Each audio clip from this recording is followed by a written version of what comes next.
Hello friend, आज हम जानेंगे जीएसटी के 15 डिजिट्स को डिकोड करेंगे। यानी कि हमारा जो जीएसटी नंबर होता है उसके जो 15 डिजिट्स होते हैं उनके बारे में जानेंगे कि वो 15 डिजिट्स कैसे कैसे होते हैं या उनका क्या मीनिंग है।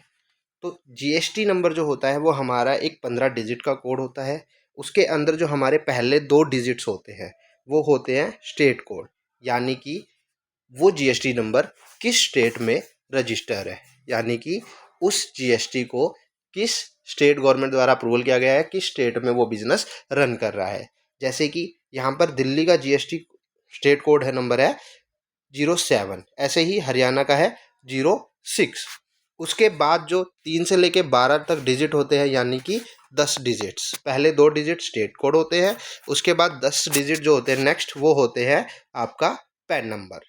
पैन नंबर, यहाँ पर आपका जो पैन नंबर होता है वो हो सकता है, अगर आपका जीएसटी नंबर प्रोपराइटर का है, अगर आपकी फर्म जो है आपने प्रोपराइटरशिप रजिस्टर कर रखी है तो वो आपका पर्सनल पैन नंबर होगा।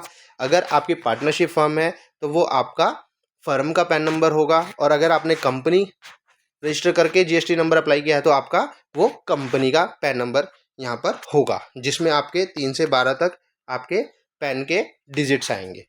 उसके बाद आता है डिजिट नंबर 13। यहाँ पर आता है एंटिटी को काउंट। इसका मतलब होता है कि वहाँ पर अगर आपका जीएसटी नंबर में डिजिट नंबर 13 1 है तो इसका मतलब है कि उस पैन नंबर पर कितने रजिस्टर लिए हुए हैं, एक नंबर, यानी कि उस पर एक जीएसटी नंबर रजिस्टर्ड है। अगर वहाँ पर आता है 2 तो यानी कि उस पैन नंबर पर 2 जीएसटी रजिस्टर किए गए हैं आज तक।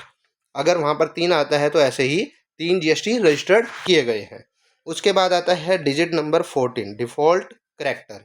जीएसटी के अंदर डिजिट नंबर 14 जो होता है वो बाय डिफ़ॉल्ट जेड होता है।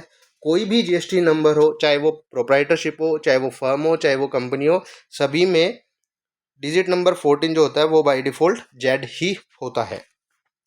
उसके बाद आता है हमारा लास्ट डिजिट, डिजिट नंबर 15। ये क्या होता है? ये चेक कोड होता है। ये एक फॉर्मूले के द्वारा आपके जो टोटल 14 डिजिट्स होते हैं 1 से लेके 14 तक, उनकी एक फॉर्मूले बेस से वैल्यू निकाली जाती है। और उस वैल्यू से जो भी डिजिट आपका जनरेट होता है वो आपका डिजिट नंबर 15 होता है।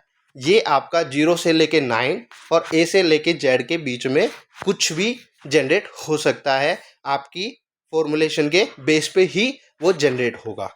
तो इस तरीके से आप अपने 15 डिजिट के जीएसटी नंबर को आप डिकोड कर सकते हैं। तो थैंक यू दोस्तों, आज की वीडियो के लिए। आपको हमारी वीडियो कैसे लगी कमेंट करके ज़रूर बताएं। Thank you.